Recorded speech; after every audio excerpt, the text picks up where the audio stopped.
Welcome to the Climate and Coordination RCast, where every week we'll be discussing topics related to all things climate change and RChain's role in the solution. We will be discussing technologies that can adapt and coordinate massive amounts of data like never before, forming social architectures that grow collective intelligence, sharing and evaluating data planetarily, all while maintaining personal privacy and personal data ownership. A new decentralized economy is forming as we move from the third industrial revolution, digitization, to the fourth, decarbonization. By building a co-op, built on a correct by construction, concurrent, scalable solution, RChain is structured to build out the new technology that will be required for a flourishing regenerative planet. Please join us on this journey. I have a topic to start with, if I may indulge.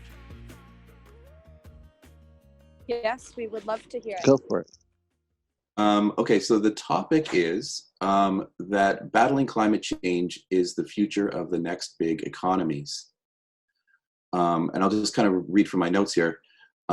We are seeing signs of 21st century capitalism rearing its head.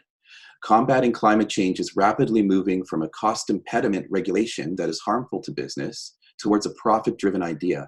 The benefits of combating climate change is rapidly becoming fashionable amongst the world's largest companies. According to Business Insider magazine, major banks are saying that 2019 is the year that climate change is at the top of investors' minds. And in July, Goldman Sachs formed a sustainable finance group. The acronym ESG, Environmental, Social, and Governance, is rising as a topic amongst investors. Christina Riley, the CEO of Deutsche Bank of the Americas, said recently at a talk, environmental, social, and governance, ESG analysis, guidance, and investments are rapidly becoming not just an important component of what we offer to our clients, they're the essential foundation. So mainstream financial institutions are seen to be starting to understand that there needs to be ethics and accountability towards the negative externalities that arise from the drive for exponential growth. Al Gore recently stated that combating climate change is not only the millennial generation's life and death struggle, but it's also the biggest investment opportunity in history. The sustainability revolution has the magnitude of the agricultural and industrial revolutions, but the speed of the digital revolution. So we are seeing a rapid major shift amongst the people at the top of the world's biggest companies. And I'll use one case study of how blockchain applies to this, and then I'll pass the mic. So Nora, this week, she sent me an article from automotiveworld.com, and it has the headline, Volvo cars will become the first car maker to implement global traceability of cobalt used in its batteries by applying blockchain technology. And here's a quote from the article. Volvo cars will become the first car maker to implement global traceability of cobalt used in its batteries by applying blockchain technology. The announcement follows the reveal last month of the company's first fully electric car, the XC40 Recharge. Traceability of raw materials used in the production of lithium-ion batteries, such as cobalt, is one of the main sustainability challenges faced by car makers. Volvo Cars is committed to full traceability, ensuring that customers can drive electrified Volvos knowing that the material for the batteries has been sourced responsibly. Blockchain technology, which establishes a transparent and reliable shared data network, significantly boosts transparency of the raw material supply chain, as the information about the material's origin cannot be changed undetected. Close quote. So we are starting to see actual implementation of blockchain tech by the world's biggest companies. It seems like a good early use case is tracking supply chain. So any manufacturing or shipping company that's realizing that transparent supply chain tracking is vital to their operations are interested in blockchain. And this will need a blockchain that can scale massively. And that's all I have to say. Wow, I mean, I am just in awe of everything that you just said, even though I sent you one of the articles. I am just, wow, especially the Al Gore thing. Love him or hate him, whatever anybody thinks, he's so right. Yeah, it's such a huge investment opportunity to get ourselves out of this mess. Wow. I am so, wow. Okay. Well, to me, it's just super exciting that we can at the same time that we're following our heart, we're also following something that's the next stage in the next economy. I am just so excited for a world that like making money is good for us, you know? I just would really love to live on a planet where you can expand um, your thinking and expand your pocketbook, but also not kill yourself at the same time. That would be great. Hmm. Like I feel like we live in a world right now in which, by and large, not completely, because obviously I'm a creative person. So a lot of the things that I want to do and have done in my life have not harmed me in terms of expansion, just because, like, making art isn't usually, a self-harming activity. But by and large, most of the things that we want to do, we need resources to do, like physical resources to do. And we only have so many resources, and you think about, like, your big dreams and your big goals. And I would be so great to circularize. That's not a word, but you said that you wanted to talk about a more circular economy, and I think blockchain could help us get there. And for those who don't know about the circular economy, it talks about addressing some of the externalities of the economy that we have now, one of those being climate change, another one being pollution, which is another one. But yeah, there's so much money to be made in cleaning up the planet and making sure that we can be truly successful without, having all of these issues. It just struck me so much, like, there are so many externalities when you really look at them, things that we don't even think about or realize. When I went to the Fridays for Future protest a few weeks ago, there were some kids that came to speak at the rally, and so many of them were talking about their families who were sick because they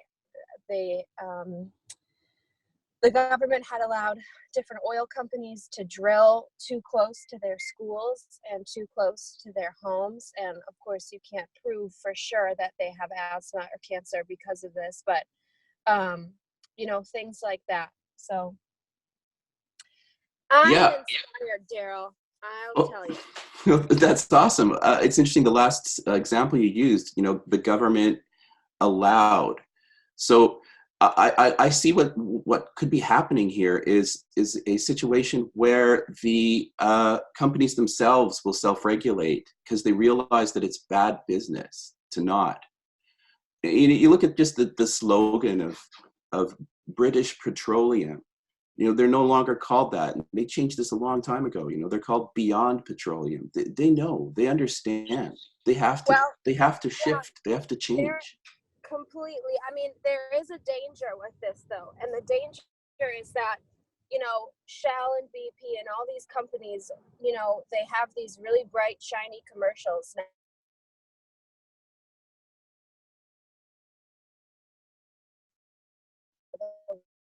Ones that are going crisis, but many of them have not even begun to address, much less clean up the damage that they've done. So I think there is a danger, while they are very savvy about how much they are hated for what they are continuing to do. We have to also understand that just because they have changed their look or their slogan does not necessarily mean that they have changed their behavior. And so I'm very glad that, some of them have started to invest in different practices. But do you know what I mean? Like, there's a long way to go before we can actually trust these people. Do you know what I mean? Oh Um, yeah, yeah. like, There's so much you know what I'm bullshit saying? But like, propaganda involved, but right. the key Yeah. factor here is that they realize that they have to. You know, they can't just ignore it anymore. That's what they used Right. to do. It just, You know, at yeah, least it's just now like they're. cigarette companies, and all these companies, like, of course, they're going to try to make candy flavored cigarettes, you know what I mean? But that is Mhm. not, like, they're still going to kill the kids, you know what I mean? So it's like you have to kind of be careful with that, I think, because we really do need to, like, there was, a new article out. I can't remember exactly what the report is. I can check on Twitter. But, greenhouse gas emissions have continued to rise since the Paris agreements, even though there's a lot less coal power plants being built, and coal use is going down, and emissions are still going up. So around the world. So basically, we're replacing our emissions is basically the global trend right now. Like, emissions are still going up.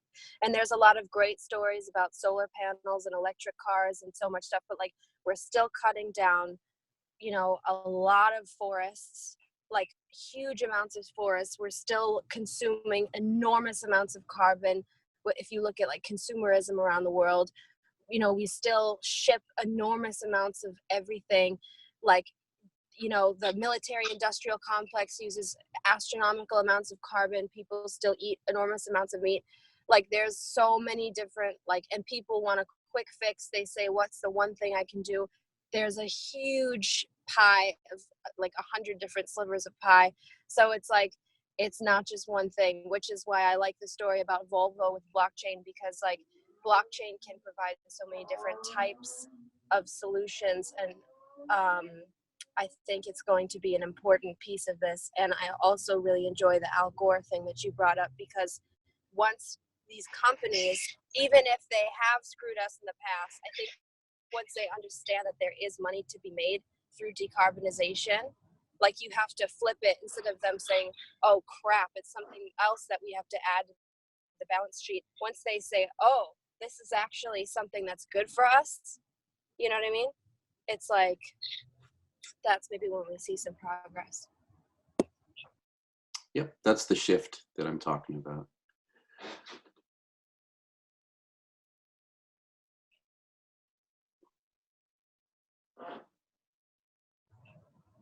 Anyone else have anything to add to this?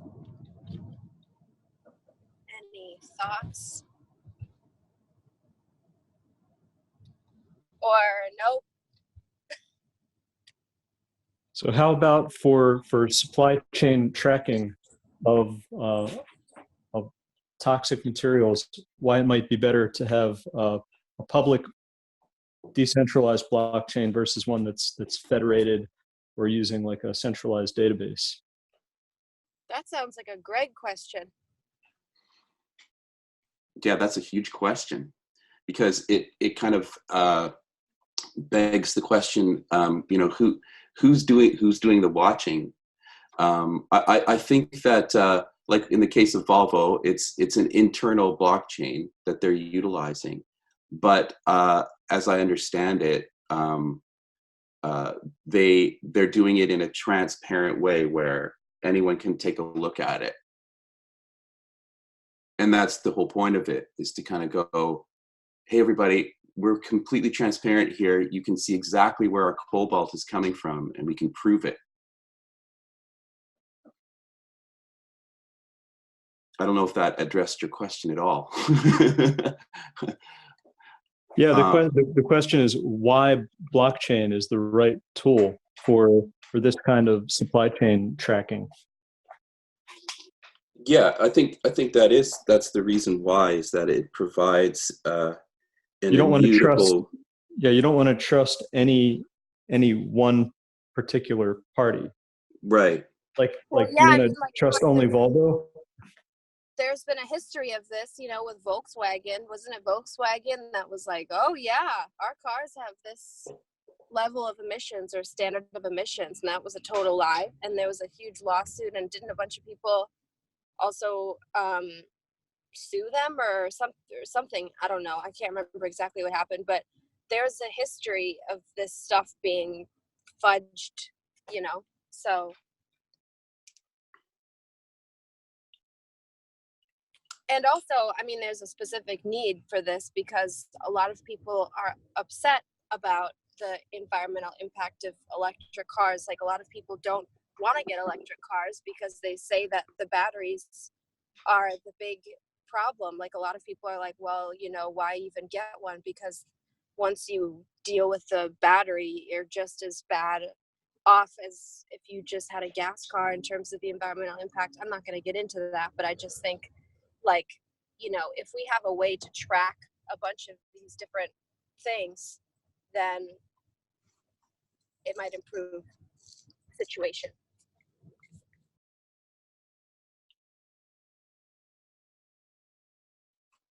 Yeah, and I think that you know, the question also is like, are Volvo doing this as a ass saving approach? You know, are they going, oh, we saw what happened to Volkswagen? You know, and if they are, that's fine. But I think that they're also doing it, you know, because they see it as the future of business. And it kind of it's a reminder that we are all interconnected. And so I think that the future of any manufacturing company or shipping company is going to require better traceability, and blockchain is you know, possibly the only way to really provide that in a transparent way. Yeah, But I mean, people are becoming a lot more concerned with food and with everything that they buy and everything that they do about where it comes from. which means that every little thing is going to be on the blockchain, which means that we need to design a blockchain that can really scale massively, exponentially. And so something tells me that Volvo's blockchain project isn't as scalable as our chain.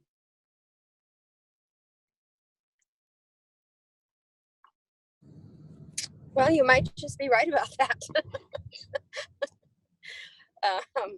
Yeah, you know, but there's lots of these little pilot projects out there. I mean, like doing this research every week for this call, just, you know, like finding these little things to share. There are a lot of projects that combine traceability with little green or climate-based projects with blockchain. I mean, like, I find, you know, several of them, you know, sometimes, you know, dozens of them every week. Of course, you want to find like the best ones that have the most information, and, you know, but there's a lot of these projects. So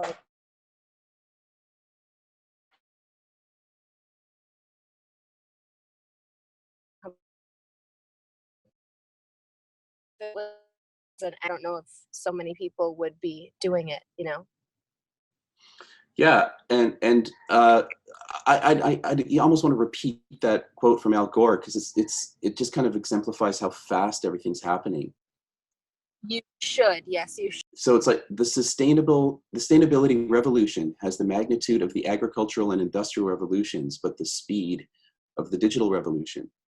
It's really happening quickly, and you know, companies that aren't focused on climate change are going to have to rapidly catch up, because it is the next industrial revolution.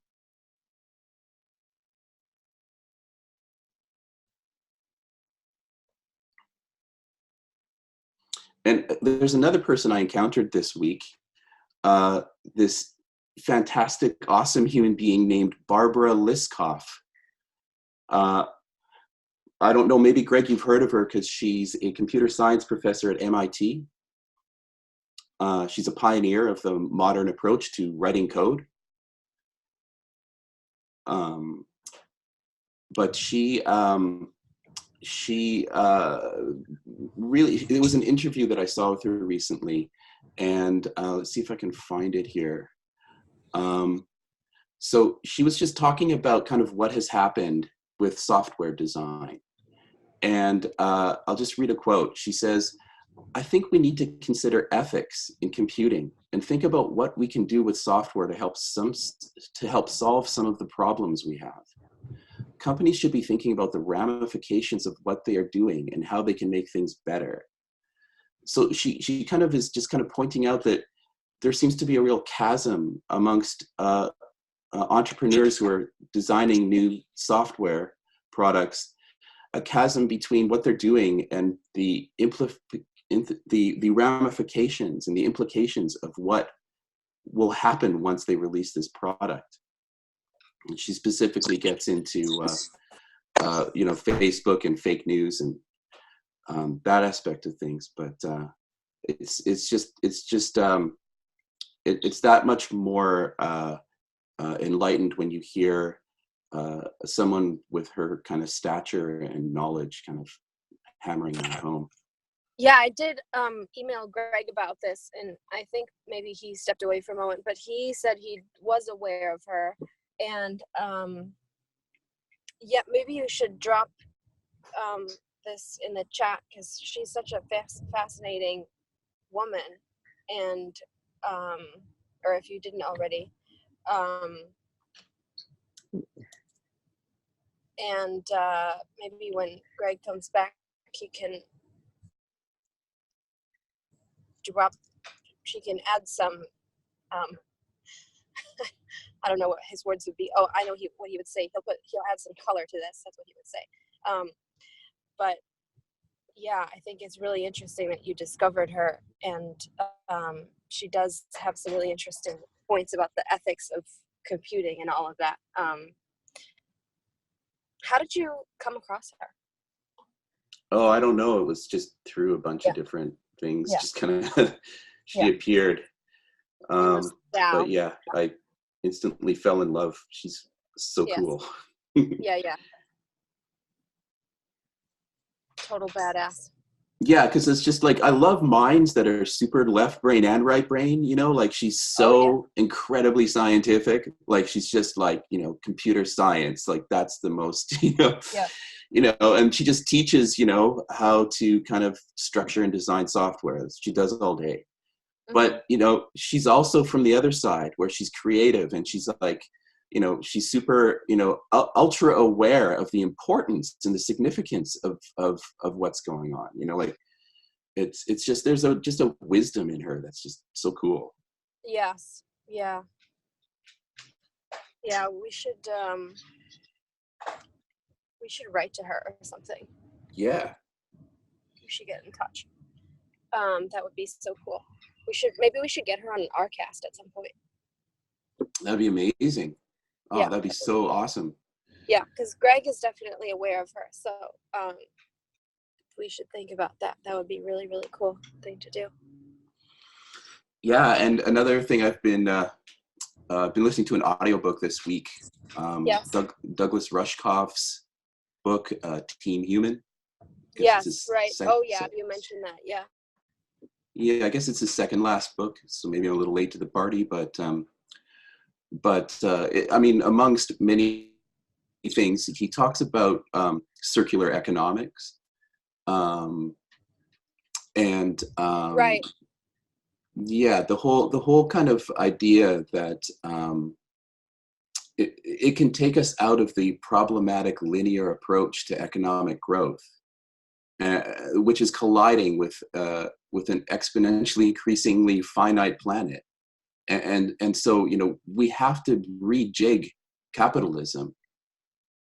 We almost have to kind of hack into it. And to me, like, that's kind of what I was kind of talking about earlier in this call, is just, that seems to be what's happening at the highest levels naturally. It's just, there's this kind of heightened awareness now that for companies to continue into the 21st century, they don't just have to kind of look at it as this kind of side issue.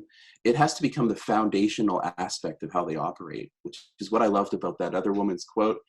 Let me see if I can find it again. Christina Riley, the CEO of Deutsche Bank of the Americas, who says that environmental, social, and governance analysis, ESG, guidance and investments are rapidly becoming not just an important component of what we offer our clients, they're the essential foundation. So, Yeah. so this is to me, is like, huge signals that change is in the air. It's coming from the highest levels of business. Yeah. And No, so it's to me, refreshing. It's really refreshing to hear somebody at that kind of a level say something like that, actually. Yeah. And what I love about Douglas Rushkoff, he has some great ways of explaining the idea of how these grow and how they're expected to constantly continue to grow. I guess his friend started Twitter. He knows the guy that started Twitter, and he uses Twitter as kind of an analogy where, it's this company, this guy came up with this idea, 140 characters, no more than that. Let's create the limitation and see if it creates freedom. And, it blew up. Like, he had no idea it was going to go that huge. And it was just a good architecture for getting an idea out. There was a technical reason for that 140 character limit. It wasn't random. Oh, really? Yeah, it's the data packets from the phone companies have an extra space in them of 140 characters. So he got to use that. Yeah, he got to use that for free. That's why it was 140. Amazing. So he didn't even come up with that. It was just built into the. It's like, damn, I wish I could have more. As it turns out, that was actually. That was the constraint for a long time, because he was just writing on data packets that already existed.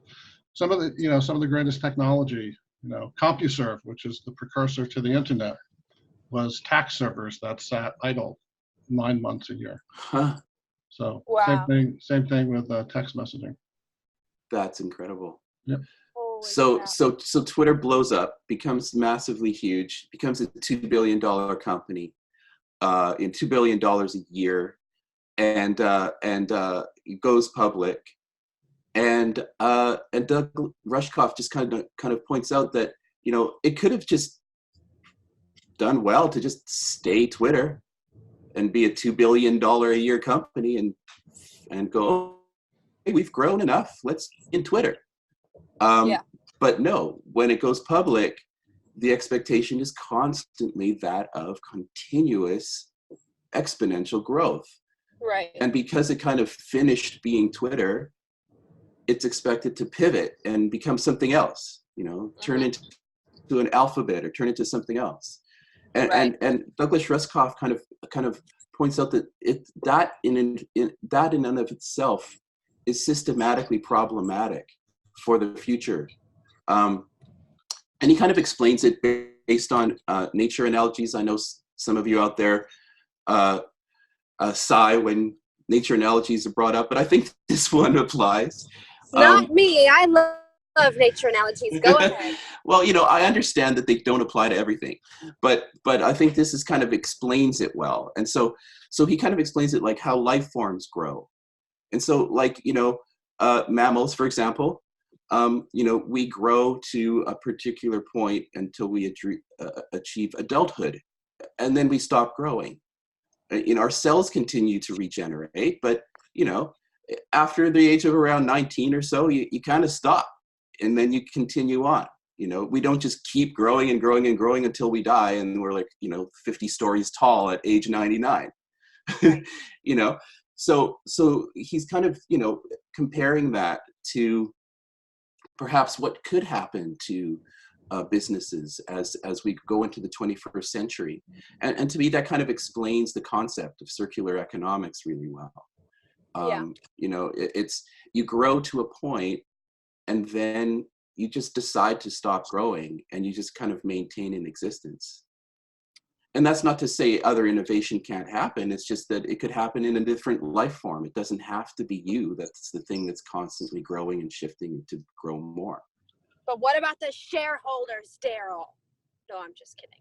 Yeah, no, but that's the key, right? That is the key, right? We have to shift away from that.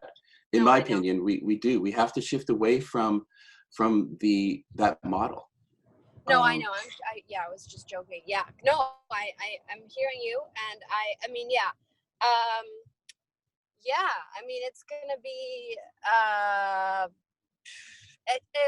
Here's something I want to bring. I mean, there's so many things I want to say, so many things I could bring up. Obviously, growth is important because people need to live and eat and survive. But we can't live and eat and survive on a dead planet, right? So there's that.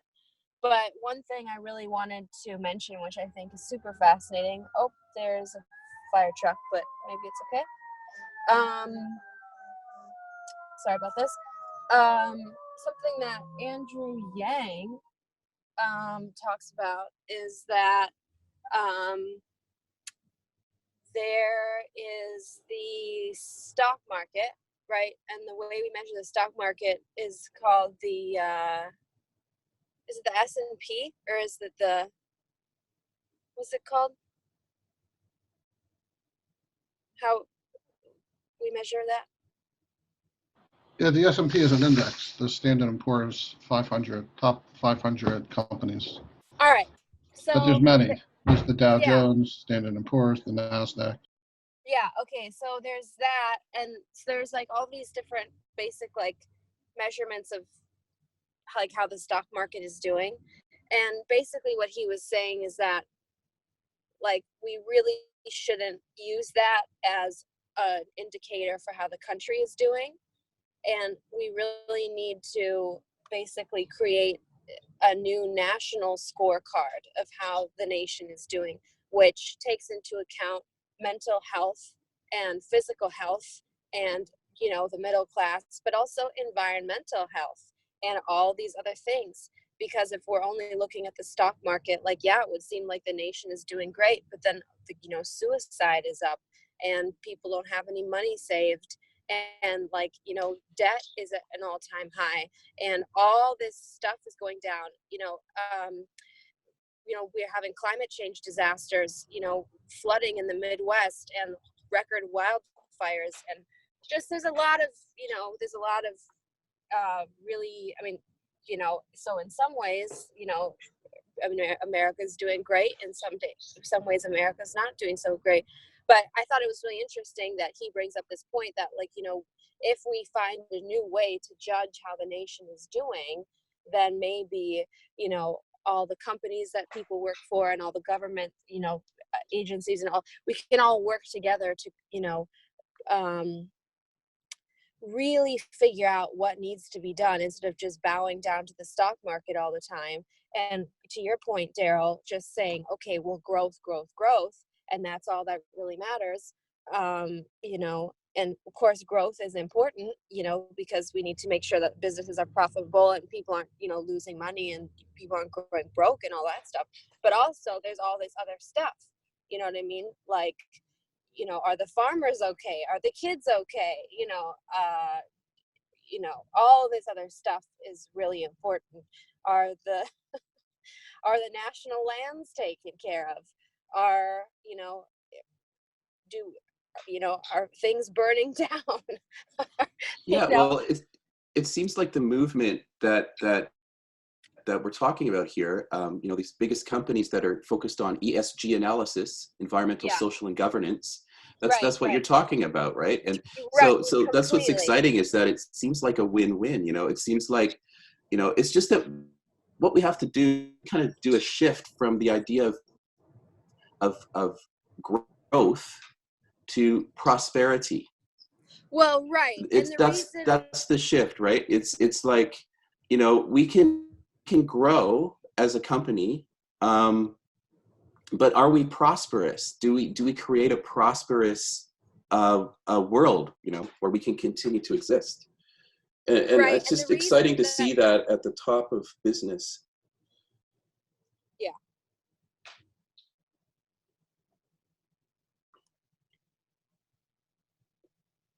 It's almost like, you know, circular economics, you know, is now becoming closer to a mainstream idea that's being entertained at the very top of boardrooms around the world. Well, it's very mainstream in my generation, but I also live in California, so I don't know, but I think, I mean, and also on the internet, I find it's very mainstream. But I mean, I think the reason that, you know, everybody wins when we have shared prosperity is because people like want to do work when they're healthy. They take fewer sick days. The economy is stronger when we don't have to pay for as many homeless people and emergency visits. Like people, like what, like I think the economy is stronger when people are, I mean, all doing really well. I mean, we might be getting a little bit off topic from climate and coordination, but I think it's all really kind of interwoven, really. You know, people can better coordinate when they are well, you know what I mean? And we're better equipped to solve climate disasters when people are taken care of by each other, you know? Yeah. And when they're not feeling like they're on the brink of their own disaster. And that, you know, that is another aspect of the climate crisis, is that nobody wants to deal with it because they can, you know, they're so, you know, stuck on trying to pay their rent. You know what I mean? Like, who's going to even think about, my house might flood next year. I don't even care. Let's just deal with today. You know what I mean? Mm-hmm. That's like a hypothetical thing. So nobody's going to band together, you know what I mean, to like deal with the planet. Like, oh, well, it looks fine today. So it's like, it doesn't even matter. But it's like, it's a little bit difficult. But I do think a lot of these issues are really connected because it's so hard to get a mass movement around coordination, around climate, around any of this stuff when people are so desperate to just get by, you know? Mm-hmm. Which is what we're talking about this whole time. I mean, this is kind of more stuff about social economics and stuff, and maybe even politics too, loosely speaking, and like welfare and, you know, as in a general sense. But You're getting into like corporate social responsibility, which is different around the world, depending how different jurisdictions license corporations. So in US, it's quite liberal. In the state of Delaware, it's extremely liberal. Or if you go to a place like China, you know, there's a different framework, different cultural understanding, different legal dispositions. So, and it's difficult to define, you know, what social responsibilities and environmental responsibilities are. So we don't quite have good definitions for this yet. It's difficult to track who's doing what, where are the standards. I think the standards are that it's all in humanity's best interest to continue surviving on planet Earth. Yeah, I mean, that's it in a nutshell. Like, just as a bottom line, you know what I mean? I mean, above that, you know, I'm sure people will debate about things, but just, I think that survival as a species is a bottom line. And if people think that, like, that's obvious, well, I don't know if everybody in the world realizes that that may not be a possibility given our current trajectory. Do you know what I mean? Yeah, and to me, that's what's encouraging to hear these like top business leaders talking about, you know, corporate responsibility, not as something that they have to deal with. Oh, we better deal with this. It's more like, no, this is an opportunity. This is actually the foundation of how we're going to build into the 21st century. It's good business. It's the future. I was just seeing that there's even an ISO standard for guidance on social responsibility, ISO 26000. So standards are evolving. Cool, that's my new band name. ISO 26000? Yeah. ISO 26000. That's fresh. Yeah. It's going to be kind of like techno folk. I don't know why I just said that. I personally look forward to this. Let's do it.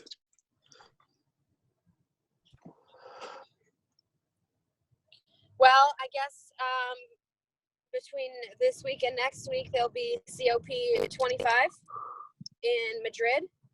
Is that right?